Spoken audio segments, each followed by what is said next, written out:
Hello, everyone. Hi, Welcome to everyone. welcome to our fourth public webinar. Fourth. We're here with Eleanor and Justin. Please let us know where you're tuning in from. We have a nice audience today with 25 people.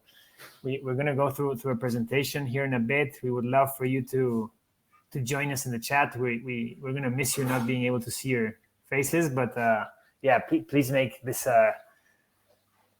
conversation lively through the chat. It's always really exciting to see your comments and questions. Hey, Elise from North Carolina. Hey, Sean. Hey, Prakriti. Prakriti. I cannot pronounce her name. Maybe Justin can help me. Claire. I don't know. Your guess is as good as mine. Prakriti? Yeah. I don't know.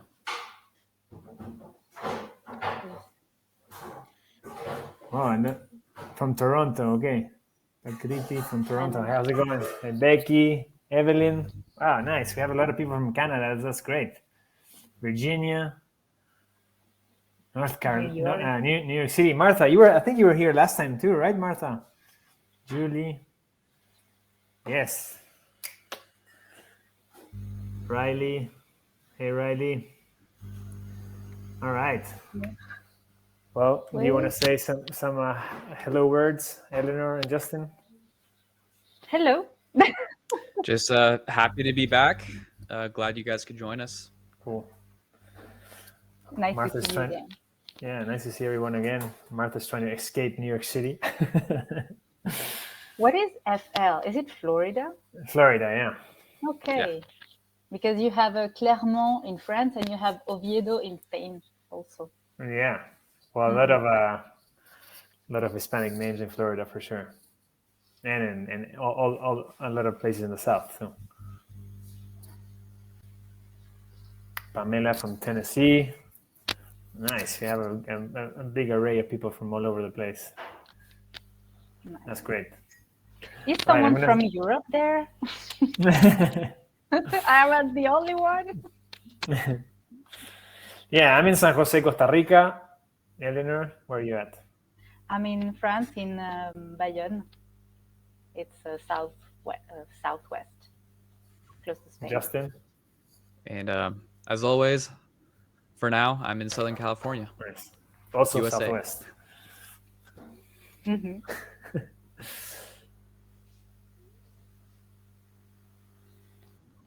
Yes, there will always be a recording of these. I post it to the Food Forest Abundance YouTube channel. So yes, Martha, there will be a recording. All right, great. We'll jump into the presentation. I'm going to start sharing my screen. We have a really fun presentation for all of you today. So today we're going to be talking about the infinite abundance cycle of food forests. Not only regarding the food, but like all that comes with engaging with in creating a food forest for yourself and for your community. So it's we've all been living a little bit this lifestyle for the past year. So we want to share like all the abundance that has come our way through this kind of lifestyle. So. Yeah, and if you're living a food forest lifestyle, or let us know how it's going for you. We have a little call to action at the end of this meeting for all of you. So, So, Justin, do you want to take it away from here? Sure. So our objective is always grow food forests everywhere. Let's start off with some housekeeping. We just have a couple of announcements for you guys. So once again, we're still doing the Galt's Walk tours, 3 days a week, tours in the morning, and we also have an afternoon session. The August calendar is now available. So if you guys are planning on a trip out to Florida, or if you'll end up being there anyway, then go ahead and check out one of the tours. You could find more information at galtzwalks.com. All right, lots of people have been asking about a recording of the July 4th event. So for those of you that don't know, there was a July 4th Freedom event that Food Forest Abundance put on. on the 4th of July, and it was live streamed through SayerG's platform, Unite. So just wanted to let you guys know that a recording is now available, and the link is down at the bottom, but it's kind of a long link. So if you want to take a snapshot, or if someone I'll on put the it in the team, chat. okay, yeah, go ahead and take a snapshot and then put it in the chat, just so that I could get through the rest of the slides. Oh, Elise, as far as the ticket prices go, there are discounts on families. So you could just reach out to us to get more of those details for, yeah, the email is galtzwalks@foodforestabundance.com. Let me go ahead and type that.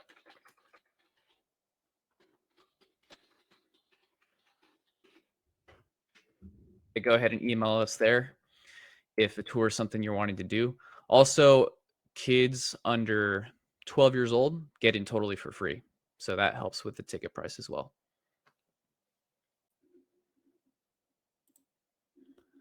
All right, we have a new product available in the store. So before we launched this new product, the smallest design package you could get was a 1/4 acre. And, you know, a food forest is an investment, so it is a chunk of money. But now if you're not wanting to commit to something that big, you now have the option to go with the starter food forest package, which is just a couple of guilds, just to get your feet wet in the whole food forest permaculture world. So from there, if you do this and you're wanting to expand, then you can go ahead and upgrade to the 1/4 acre. So as you can see, there are also payment options available. It's only a couple $100, so something to consider.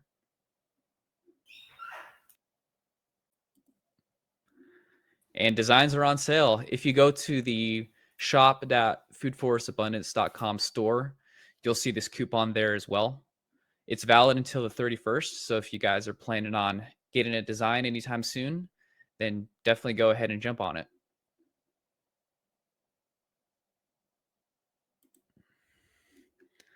All right, first topic of today is mindset. So we talk about food forest and the abundance of food that permaculture could bring us, but it is equally as important to have not just an abundance of food, but also an abundance mindset. Because due to the natural law of correspondence, what you hold in your mind will tend to manifest in the external world. So if you have a scarcity mindset, for example, you'll tend to manifest scenarios in your life that produce more scarcity, whether that be scarcity of money, toxic relationships, or just unideal, types of lifestyle situations. That tends to be how it works. But if you have an abundance mindset, you'll tend to see more opportunities in front of you and really capitalize on the opportunities and have a shot of creating actually what you want in reality. So ultimately, like I said, what we hold in mind, we tend to create in the world. That's called the law of mentalism. If you guys are familiar with occult philosophy or have studied the ancient mystery school traditions, your mindset is ultimately what determines whether there will be freedom or severe limitation in the outer world. So as you can see by these pictures here, there's a very stark contrast between the two. Obviously, we want to be creating what's on the left-hand side of the screen.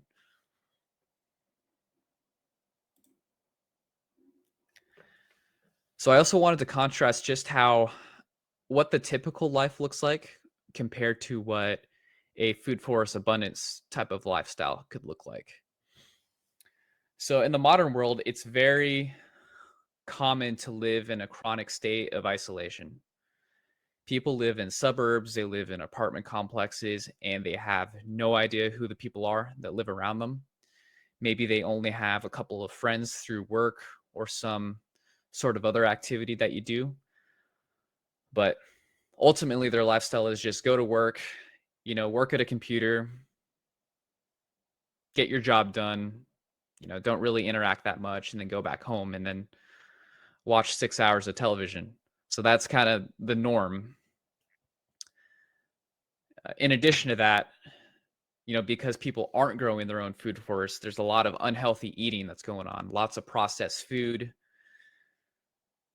Lots of people buying groceries from those food from the grocery store, from those items in the middle of the store instead of the outer part of the store where there tends to be the fresh produce. Lack of connection. And an idea I'd really been thinking about recently is this idea of toxic individualism. Like, I'm all for individualism, being as self-sufficient as possible, but I feel like, at least in American culture, people tend to take it to an extreme where it becomes toxic, where they're not open to healthy collaboration in any way, or teamwork, or considering people outside of themselves. You want to say something, Eleanor? Yeah, it's something common in France as well, not only in the US. Yeah. Just wanted to say that. Yeah, I'm sure it's very common just in Western developed countries. So what I'd like to see is society come out of this toxic individualism and into this marry the ideas of this healthy individualism and then this healthy collectivism. But right now, what we have right now is mostly toxic individualism and toxic collectivism together. So it'll be interesting to discuss those ideas in further presentations or somewhere else. So something else that's very prevalent in the modern world is what I call being a slave to proxyism. So what I mean by proxyism is not having intrinsic value in your own life. So, for example, people tend to be addicted to money in unhealthy ways. Whatever they want to get in life, they acquire the money and then they pay someone they don't really know that well in order to get that value. But something that us at Food Forest Abundance would really like to see is less of a dependence on proxyism and money, because you already have your food, your shelter, your basic needs already on your property. If you're growing your own food, you have that intrinsic value. You have that food to feed yourself. You don't have to go out and earn a proxy, a unit of value in order to get it. And as long as you have more of that intrinsic value in your life, then you're much less controllable by authoritarian regimes, and you actually are able to achieve a lot more freedom and prosperity and great health. Was there something else, Eleanor? No, I was just Okay. saying. Yeah, you Yeah, put like I was just saying hi. I'm Eleanor in the chat. But Oh, okay. well, I thought you were raising your well, hand in the chat. actually, if I can just say something about proxism. Yeah, instead, Yeah, proxyism. there's, I don't know if you know transurfing. It's reality. It's a model of reality, a model of seeing the reality, and it's Vadim Zeland. It's a Russian guy. Yeah, Okay. I've read that book. And it's so interesting because instead of focusing on the mean, you focus on the goal, and you just do it by visualizing, right? You visualize what you want to achieve. You don't ask yourself how. You just visualize and feel already that you are in it. But you need to feel and to really visualize to accelerate the process of materialization in this plan, right? And this is really interesting. And if you start thinking and planning planning your mind to do this, then you will see how things come to you and how they accelerate. And you don't think about the mean, like, oh, I want money because I want to reach that goal. You just think about the goal, but you really need to be clear on all the conditions of the goal, because sometimes the universe is, it brings you something, but you just missed one detail, and this detail makes everything. So be clear and visualize, feel it, and it will come to you. Anyway, Justin, the talk is yours. Okay, yeah, thanks for adding that. I have read that book. It's a very long, intense book that could be sort of a difficult read at times, but it is something worth looking into, I think. So to just conclude this slide, people have talked about in the past that you want to get to a point where you have FU money. Just out of curiosity, do you guys happen to know what that means? Do you know what it means to have FU money? Have you ever heard that term before, or that phrase? Nope, never. Okay, so the idea of having FU money is you have so much money to the point where you don't have to work with people that you don't want to work with. You don't have to answer to a boss that's might be disrespectful for you or disrespectful to you. So the idea is you could basically do whatever you want because you don't need the money. You have what's called FU money. So instead of FU money, I think us at Food Forest Abundance and the rest of the community should strive to have an FU lifestyle. Because if you only have FU money, you're still sort of a slave to proxyism. But if you have an FU lifestyle, if you have your own shelter, you're able to take care of the people around you and collaborate in a positive way. You have your own food forest. Then, authoritarian regimes have a much more difficult time controlling you. So that's what I'm coining the phrase FU lifestyle. So FU stands for screw you, basically. A screw you lifestyle. All right, next. All right, so just to talk about mindset a little bit more, a scarcity mindset has a lot of negative repercussions. And the symptoms of a scarcity mindset, which obviously is due to operating out of fear and ignorance, it could cause lots of different things. So I just have a couple of examples right there. Hoarding, which is what we see.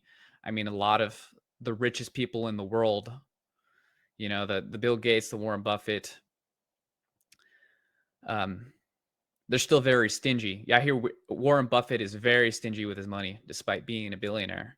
So he obviously, I think there's this story of his wife asking to put in a $20,000 kitchen, but he thought it would be too expensive, even though he's a billionaire. So he obviously still has that scarcity mindset, despite having billions of dollars. It's actually very surprising. So getting back to it, lots of hoarding due to scarcity mindset, violent types of competition. This is very obvious to see in gang warfare. It's this idea that there's not enough in the world. We have to make our money doing this one particular thing. So we're going to take out anyone else that's competing with us. That's scarcity mindset as well, which is a result of fear.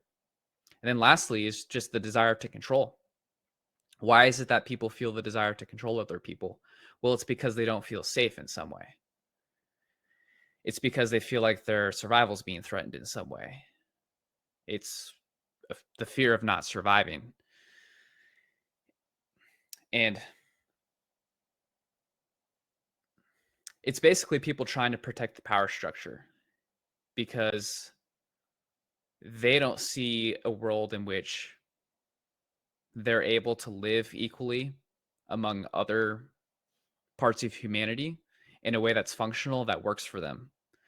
So they hold on to their power. They think the only way they could be happy is to hold on to the current power structure. So that comes from scarcity, not being flexible in what life has to offer. And we touched on it. in the previous slides. Root cause of everything, of all the dysfunction that we see in the world, ignorance and fear. And I really do think, based off of my personal experience, that part of everyone's spiritual path is to come out of fear and to overcome ignorance through knowledge. And that's something that FFA, Food Forest Abundance, is doing a great job in providing people that knowledge. And as you acquire more knowledge, you overcome more fear. And as you take baby steps to overcome more fear, you acquire more knowledge as well. So these two things build on each other. So hope you guys found that useful. Let's go ahead and move on to the next section. Okay, yes, so that's a really good transition because actually one of the ways to have infinite abundance is through teaching and communicating your own experience. How can you actually defeat fear and ignorance, right? It's just escaping your comfort zone. So what you do when you escape your comfort zone is that, first of all, you really bring a lot of experience, a lot of learning to yourself. But then once you did the step, you become a master and you can be an example for others, right? And this is actually what I did like 4 years ago, and not only me, but a lot of different people that I met, is that I was stuck in my city lifestyle, and I was kind of bored and feeling like a little bit depressed. So I just decided to quit everything. I don't advise you to do like this, but I decided to quit everything. I took my backpack and I traveled around Latin America for 1 year. And I was meeting so many people. I was doing a lot of experience, and it was, I lived 10 years of my life in just 1 year. And I came back with that much of a knowledge and consciousness that I said, okay, now I know that city lifestyle is just a little bubble. And then there's a lot of whole world.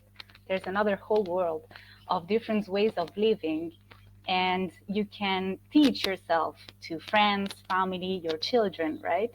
How to open their eyes and how to bring this lifestyle in their lives. So we're not just talking about food, abundance of food, abundance of seeds, but also abundance of experience and sharing and knowledge. And that's amazing, right? So this is how also you start creating a little hub around you and a community of people that are really centered and focused on an alternative way of doing things. So Alan, I think that we can talk about learning succession and community. Yeah. So yeah, similar to Eleanor. When the pandemic hit, I decided to leave everything that I was part of, and I was really scared. So kind of like, again, going back to what Justin was talking about, and for me the answer was like, yeah, facing the fear and just kind of like embracing it and just going, and basically I decided to live this kind of like food forest lifestyle completely, and this permaculture lifestyle like 100%. And and I basically left my job and I started finding a lot of mentors throughout the way, and I wanted to kind of like share like this like evolution, at least in my life. This is just my story, but I'm sure like a lot of people can resonate with this, and like everybody has their own story. But I just wanted to provide like a mirror through my story. And like I feel like the same as in a forest, that a forest is an abundant system, and it starts from like nothing really. A forest can start from nothing, from like just bare soil with some like old seeds that were like in the ground, with just the right conditions, a little bit of water, and the sun and the sunshine and the right minerals, they'll start growing. And actually, the first plants will start harvesting minerals, and eventually, this ecosystem, if untouched, will turn into a forest. And similar, I think like there's a succession in our lives, and if we let it, if we let it go, if we let it flow that way, we see it happening. We see it bloom into this forest. And for me, this succession started really when I was, and I will go into a little bit more of this in a second. But when I was living in Austin, Texas, this was around 2013. I had started already learning about permaculture like 3 years ago. And I decided, okay, I'm going to start putting some of these things into practice. And I started composting. And then from composting, I started learning about fermentation. So, I started being able to ferment things in my house. And then from that, I started getting food from my actual compost. I started getting volunteer plants that were coming out of my compost. So I started learning about food, and then I started growing food. And that took me to learn about cooking. What do I do with this food? And I started cooking with them and sharing with friends, sharing recipes.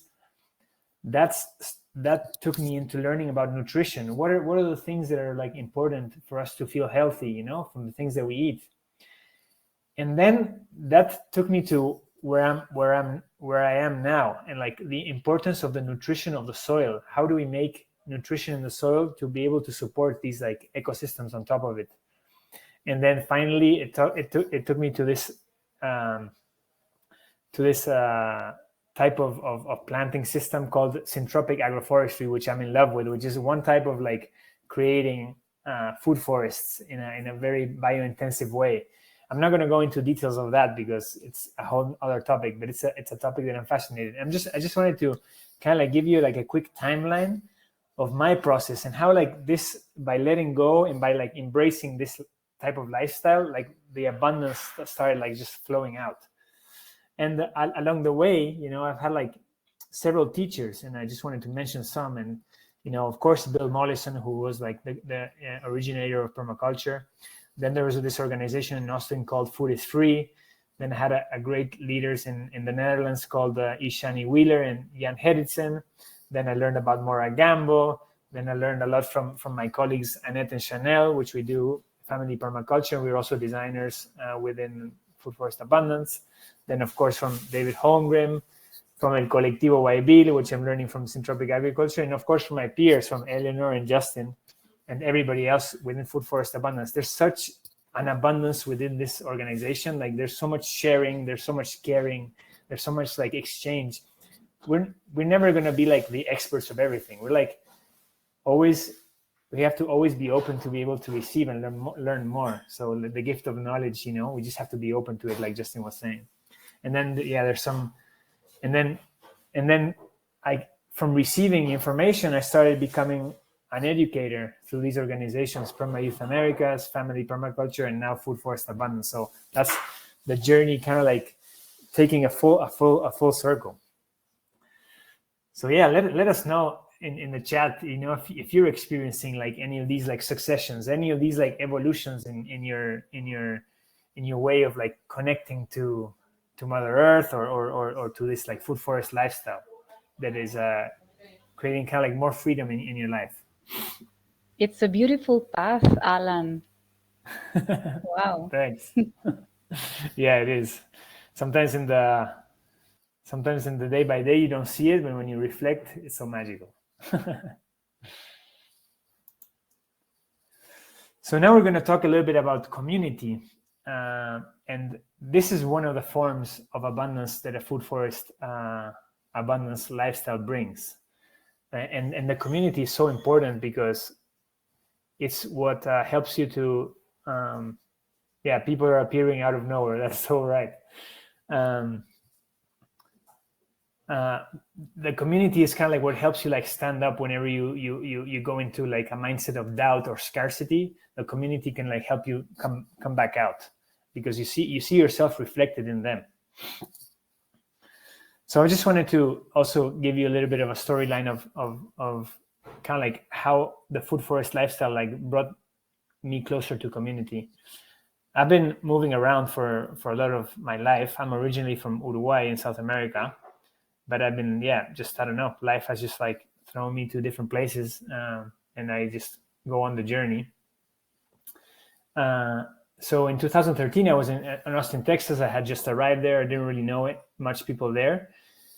So, and I started my little food forest in my backyard, and I started with compost because I thought like that would be like the easiest thing to do, right? And I thought like, well, I'm just going to put the organic matter together.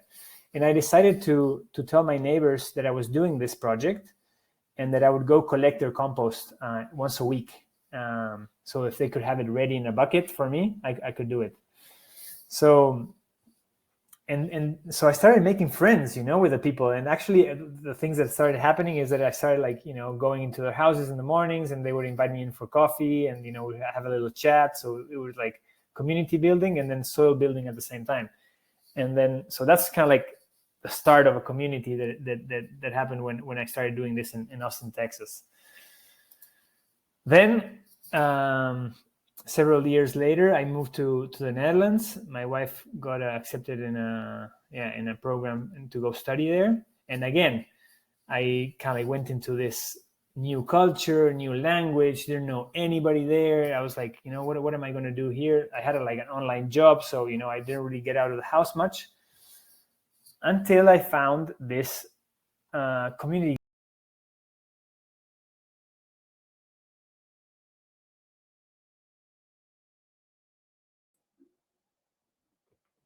Uh-oh. I think Alan's frozen.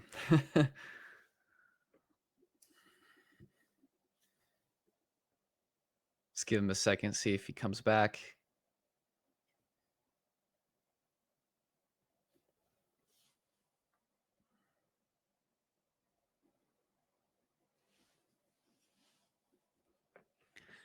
Well, I would pick up with the story, but I don't know the story.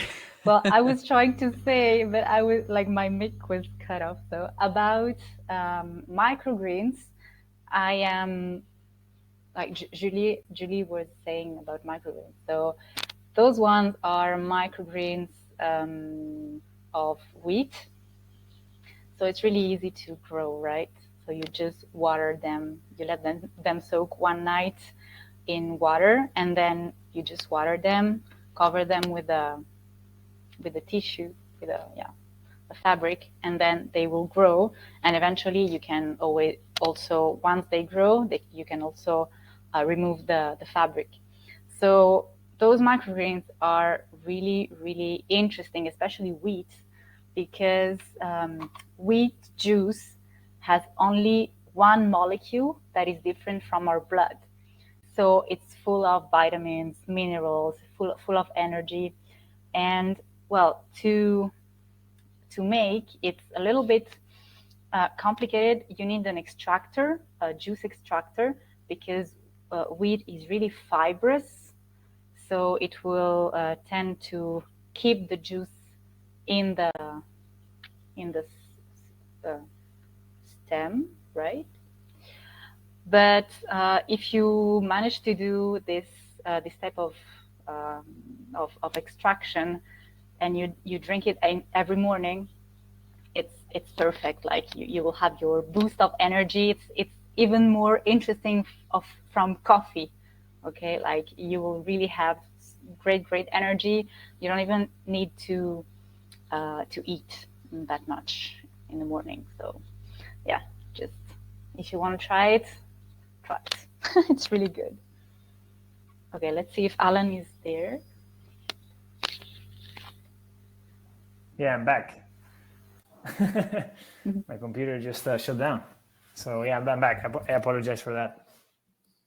So I moved to the Netherlands, and I met this community garden that I didn't really know exactly what was going on, but I just jumped in, and they had a food forest, they had an annual vegetable garden, and then they had like this community kitchen where they had a pizza oven as well.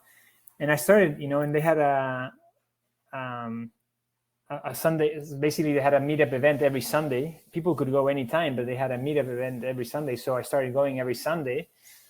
and yeah, it became my family in the Netherlands. From not knowing anybody to knowing, you know, all this big community of people, of really like-minded community, willing to share knowledge, share the produce, share techniques on how to grow things, like, and even other skills. For example, here in the bottom left, there is a, I don't know if you recognize that, but it's a compost toilet, and we had this master woodworker who was really creative, and he created this, and he would teach people how to use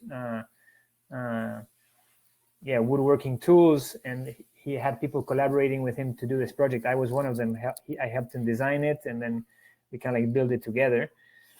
And then, you know, you see a similar pattern there in the image in the middle and the top. That's, you know, where we would put all of our eggs, so people would come and like put in their money and exchange it for some eggs. And you can see all the abundance in the food forest in the back, you know, this ecosystem just completely thriving. We had, you know, planting gatherings whenever we had to do big plantings. You know, those are lines of trees that we were putting together. And then of course you can see the picture with like the whole community there. I'm on the bottom right. I'm the one on the bottom right with the red shirt. Same hairstyle. That's 5 years ago. So finding your own local, you know, food forest community, it's just, it generates so much abundance beyond just the food, you know, and helps you stay in this mindset of abundance as well. Now I moved back to Costa Rica, where my wife is from, and one of the biggest communities, even though a lot of it is online, is the food forest abundance community. And as I've been saying before, it's so rich. Every conversation that we have is so rich. We are always exchanging ideas. We're always sharing what everybody knows and brings to the table. And that's one of the reasons why we wanted to do these public webinars as well. We wanted to start like not only reaching within the food forest abundance community, but we wanted to start reaching out and connecting with people. And so this is one of the reasons why we did this. And then here on the bottom is, you know, a team of us planting here in Costa Rica these syntropic systems in the middle of the mountains. So you know, that's another way, finding people that are doing projects and then collaborating with them. There's a lot of organizations that do things like this, woofing. There's other places that you can look for people that are offering their knowledge, and you can go participate and learn, and then create community in that way too. And then create collaboration opportunities as well, right?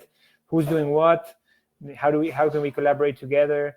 I'm, you know, collaborating with the people from Colectivo where I build to get information from them, so I can present in the webinars that we do. So there's a lot of like synergies happening through these. Like Juliet was saying, people coming out of nowhere. We just connected with a new client who was brought to us through Joel Salatin, and he has created this technology to build chicken coops, modular chicken coops. So, you know, there's already like a big like alliance that could happen with him and Food Forest Abundance, because a lot of our clients need these chicken coops for their houses. So that's a great synergy. And then there's also, here on the top right, Family Permaculture. That's another kind of like organization that now is kind of like being like synergized with Food Forest Abundance as well, because a lot of the teachers from Family Permaculture are also now teachers within Food Forest Abundance. So there's so much magic happening in these communities. So jump into the Food Forest Abundance lifestyle. All right, and now we're gonna go kind of like change the vision a little bit and see like how much abundance we can get from learning from plants. And this is something fascinating, and something that like has, like when I started my food forest journey, I was only focused on creating food, right? Creating food. And then I started noticing like all these other functions that plants have that are so important for our ecosystem, that help us produce food in a better way. And you start building relationships with these plants, and you start learning from them. So we'll give some examples here. So the first one is the Mexican sunflower, which the scientific name is the Titonia diversifolia. I fell in love with this plant recently here in Costa Rica when I learned the kind of like one of the superpowers that it has, that it creates a synergistic relationship or a symbiotic relationship with this mycelium. And this mycelium has a really like interesting technique for growing that actually eventually reaches the kind of like the rock formation, and it is able to mine phosphorus from it. It creates these little like micro explosions that break off phosphorus from the rock, and then it brings it back through its network, and then it exchanges it with sugar with a plant, and then the plant takes up this phosphorus, and this is what the Titonia diversifolia or the Mexican sunflower does. So then you can bring in phosphorus into your ecosystem from these plants, and it's a beautiful plant. It smells like honey. The blooms smell like honey, and you can continuously be cutting it down, so creating green mulch, feeding the soil with phosphorus. Yeah, it's amazing, and it keeps on coming back, and you can actually propagate it through cuttings as well. So it's like the abundance that this plant provides. So if you're like in the south, for all of you Floridians, this is a great plant to consider in your gardens. And of course, it's a huge pollinator.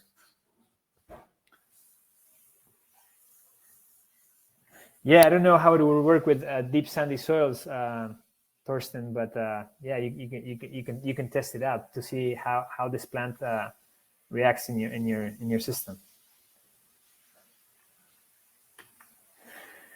The next one is the cassava, which is almost like a survival plant, in the sense that like it creates so much food, so much starch, so much carbohydrates from one plant. And even though it's really a perennial plant, but it's used as an annual because you have to harvest the entire root system. But even though you have to harvest the entire root system, you can again use the cuttings and propagate it that way, and it just keeps on, from one branch you can take 5 or 6 cuttings, and then that creates 5 or 6 new plants. And then it's also in our agroforestry systems, we sometimes don't even use it for eating ourselves. We use it for the system to eat, because it basically like it does a great job in doing the photosynthesis and storing a lot of carbohydrates in its roots. And then you can like basically like let the roots rot, and it decompacts the soil, so it loosens the soil, so little trees that are growing right next to it can like pass their roots through it, and they can also feed from the rotting roots. So it's an amazing plant as well. And then another one that is a permaculture favorite is the comfrey, which is a plant that is for me like an earth healer. It's kind of like traditional name is the knit bone plant, because it basically like helps heal any tissues in your body. So you can do a poultice of the plant, and you can apply it in your skin, and it can heal even up to the bone layer, up to the bone tissue. It has that functionality, and it does the same with the earth. It heals the earth. It heals hurt earth.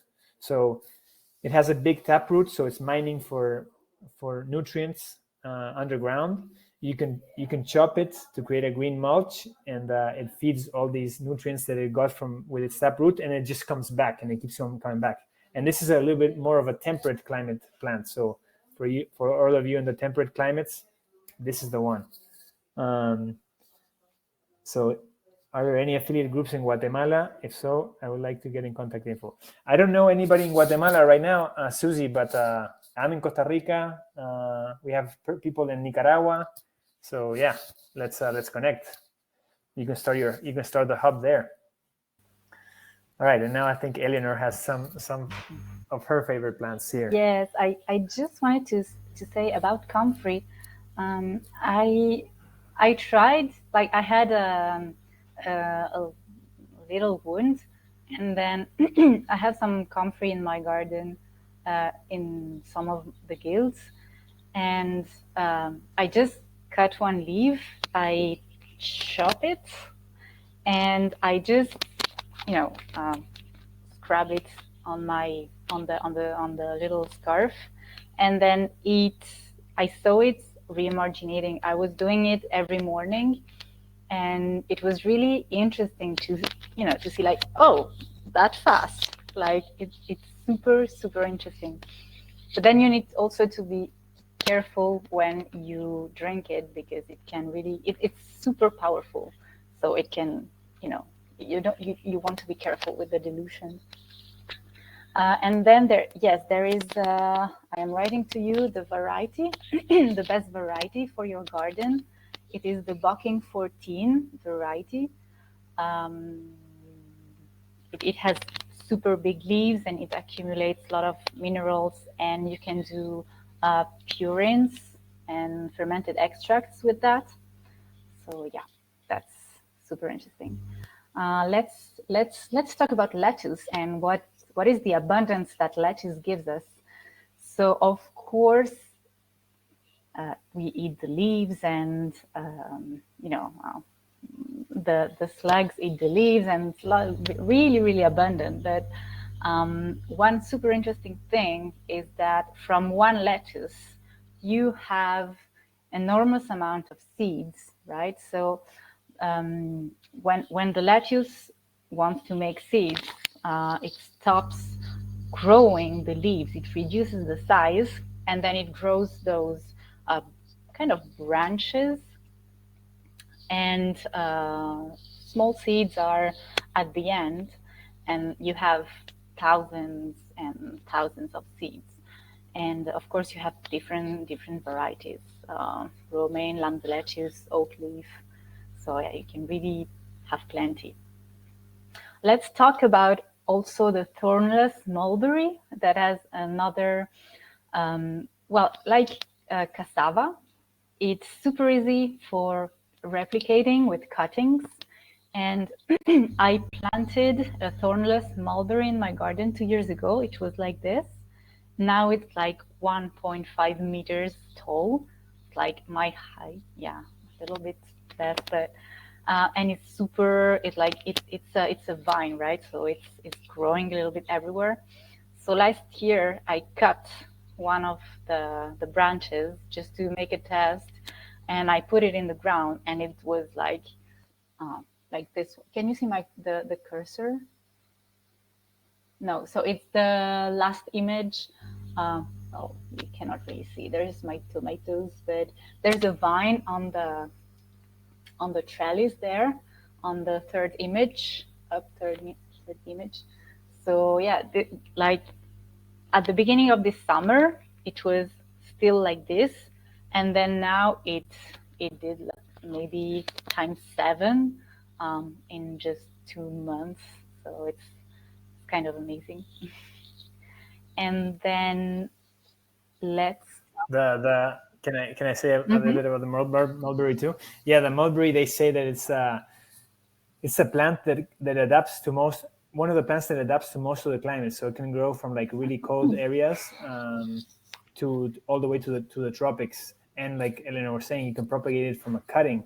So it's such an abundant plant that, you know, wants to be there, wants to help you out, wants to provide food. The berries are so nutritious, full of antioxidants. So yeah, try growing mulberry. From what I've seen too, mulberries they're a very big hit at farmers markets.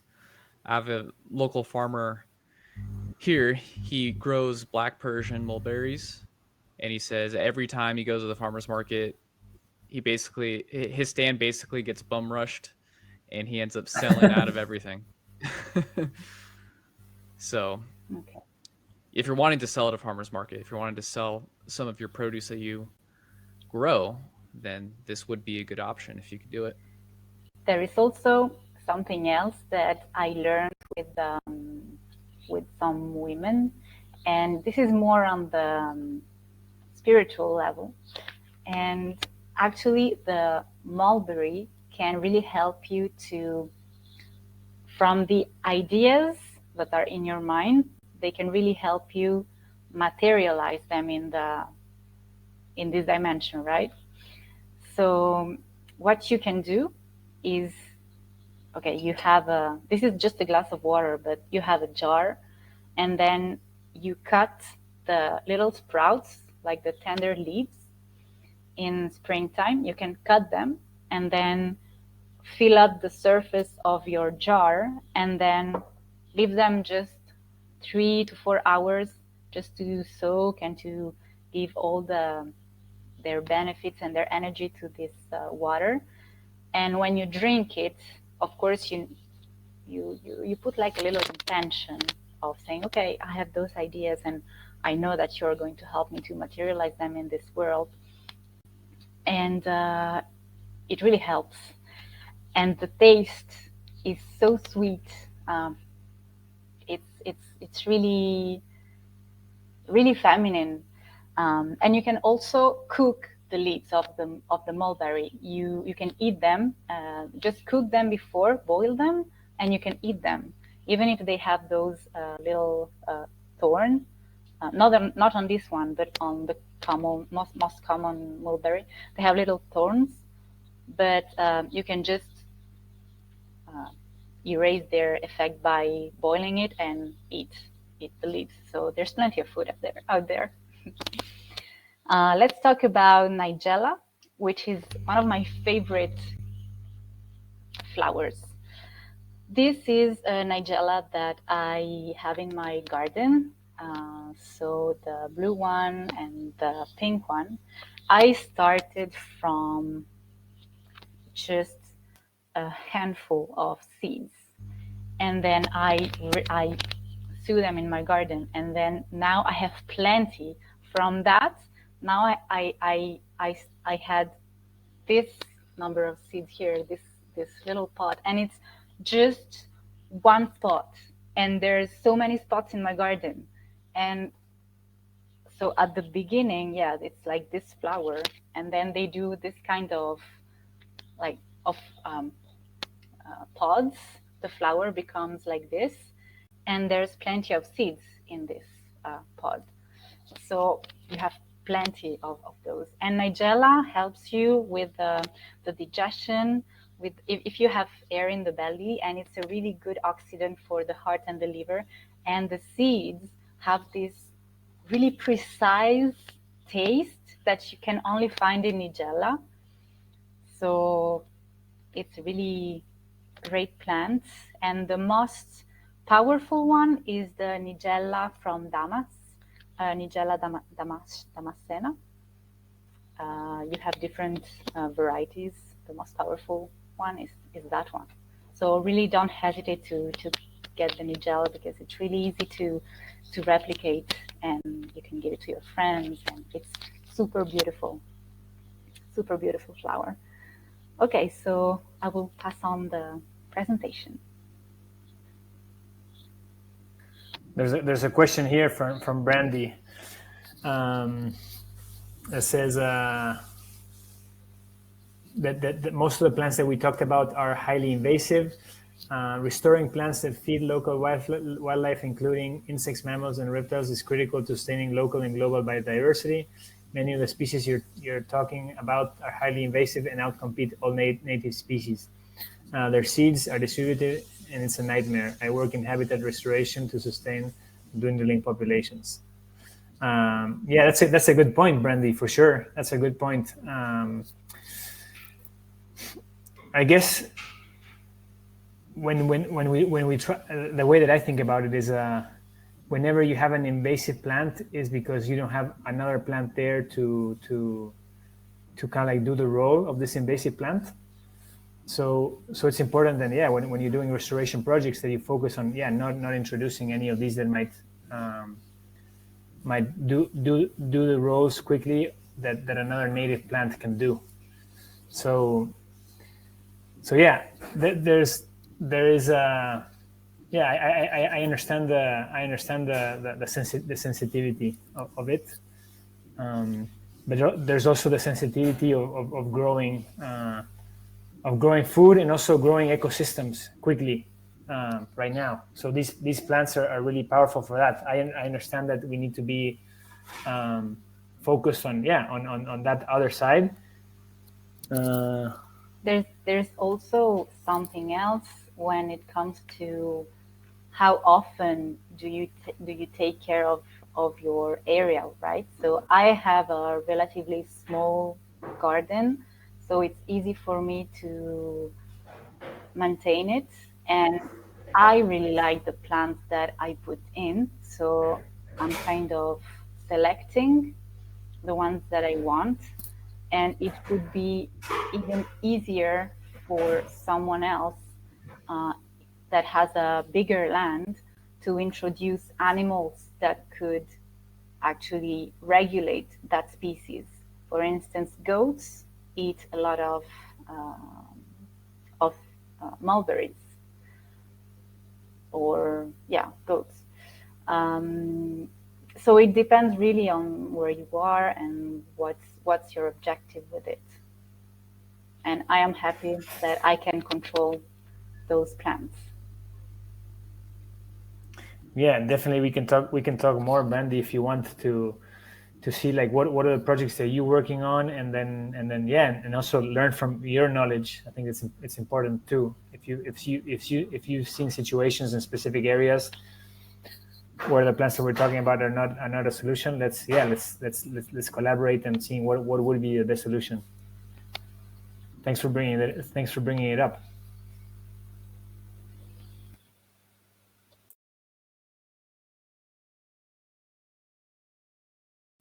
All right, Justin, take it away. All right, I think a lot of you guys know the drill at this point, but for those of you guys that don't know, go ahead and join our email list if you want to receive our newsletter. Any sort of relevant announcements that come up, we'll be able to contact you that way. In order to do that, just go to the website, foodforestabundance.com, scroll all the way to the bottom, and select join our email list.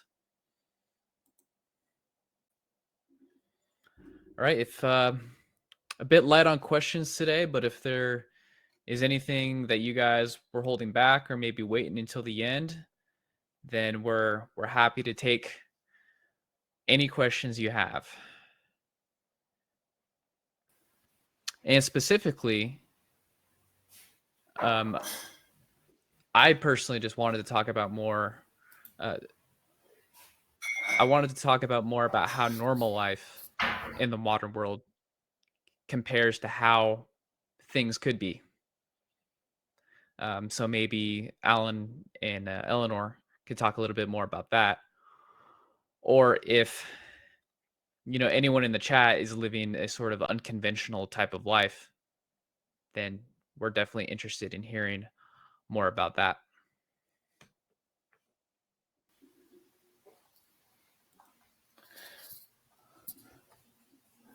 Yeah, I would say in my case, I didn't.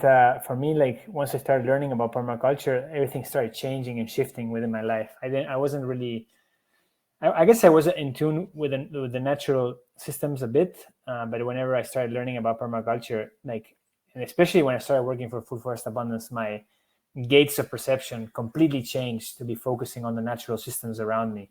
So a lot of like much deeper observation started coming through, and even I feel like I'm more part of where I am. I feel like part of the ecosystem. So, okay, Carmen has a question here. Okay, well, Thorsten has a question first. My home has a large yard full of pine trees and deciduous trees. Do I need to remove those to get more sun in for the food forest? We would have to, talk more specifically, Thorsten, to see what is your situation. Maybe we're always trying not to cut any trees because it kind of like defeats the purpose, like removing a forest to create another forest. But it could be we could do like some kind of like rotation thing where you cut maybe one tree to get some light in. Yeah, I think it depends. We would have to like analyze the situation. Of course, also the pine trees have like like growth inhibitors for other plants right underneath them, so that's another situation. But yeah, let's talk more. I don't know if Eleanor or Justin, you guys have anything else to say on that? Yes, I would prefer to get the whole picture of your land, because if you have slopes, if you have erosion, those trees might retain your soil. So it's not just about cutting trees; it's about embracing them in the land and understanding what function they have and if it's really important or not, and what is the disbalance that you bring. So it's really fine-tuning. So it needs a little bit more in-depth research and observation. Yeah, I agree. Okay, Carmen has another question. I just became an affiliate, but need to understand which is the first step for me to start my food forest and help others do the same. I haven't been able to connect with someone to help me out with my questions. Carmen, did you reach out within Food Forest Abundance, I guess? But yeah, kind of like to answer your question, of course, one of the simplest ways to start is to buy a blueprint, to buy a blueprint to buy a design, so we can design your place. We can collaborate in the design of your place. And there's, as Justin mentioned at the beginning of the talk, there's different levels where we can start with that. The other option is in the next coming months, we're opening up a weekly or a bi-weekly educational webinar, which is going to be based on subscription. So keep an eye out on that. Like, subscribe to our newsletter so you're aware of that. And yeah, I put my email in the chat so you can ask me questions as well. Yeah, Eleanor just put the emails there too, so you can send us a question there too. And Brandy, that answers your question too. There are our emails. Okay, Brandy has to run. Thank you. I look forward to further dialogue so we can all heal Pachamama in a balance with local ecology. That's right. Okay, what else? Telegram group. Yeah. Okay, Juliet is saying that you could join the Telegram group. I think that's what she's saying. Justin, do you have that handy to maybe share that or no? I could see if I could get the link real fast. Okay. Dominic says, Nikki, the Grossman Food Forest of Buck Sports slated to begin installation with Papa Mario August 4th. Great. Beyond excited. So much to learn. Yes, Papa Mario is great. He has a great crew, and he's so enthusiastic and so excited about putting these food forests in the ground. So I think you'll love to work with him. Congratulations, Nikki.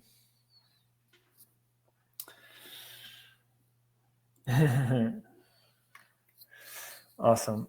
I guess we'll wait to see. Yeah, I have the Telegram link right here. So you can join the Telegram group as well. That's another place to connect, Carmen.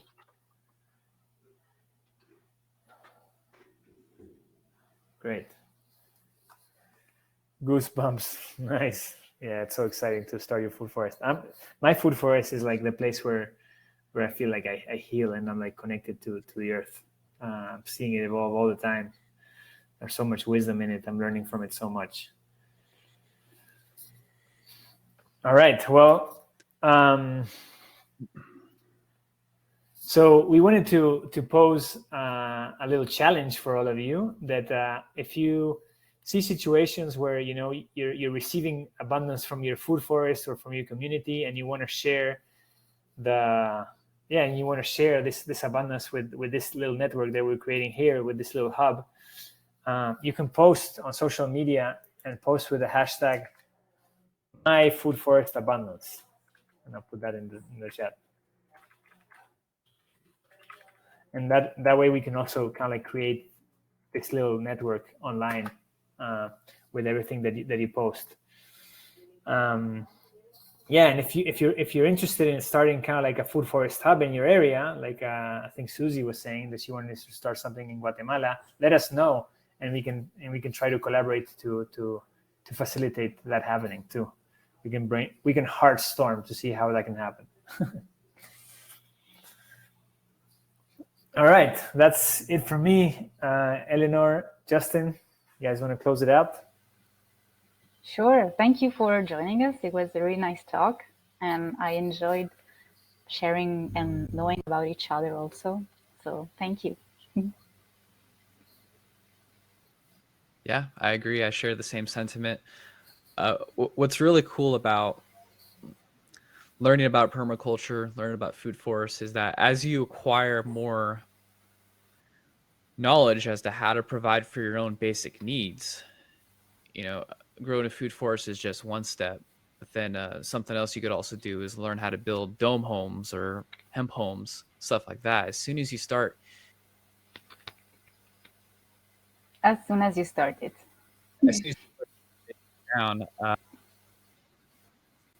lot of the fear disappears, and you're empowered. You're not focused on all the negativity that's going on every day because you're too busy focused on putting into action the solutions that will empower you and empower those around you. So continue educating yourself. There's a lot we could do to live more free lives and be more prosperous. So keep on. All right, everyone, take care. Until the next time. Ciao, ciao. Ciao.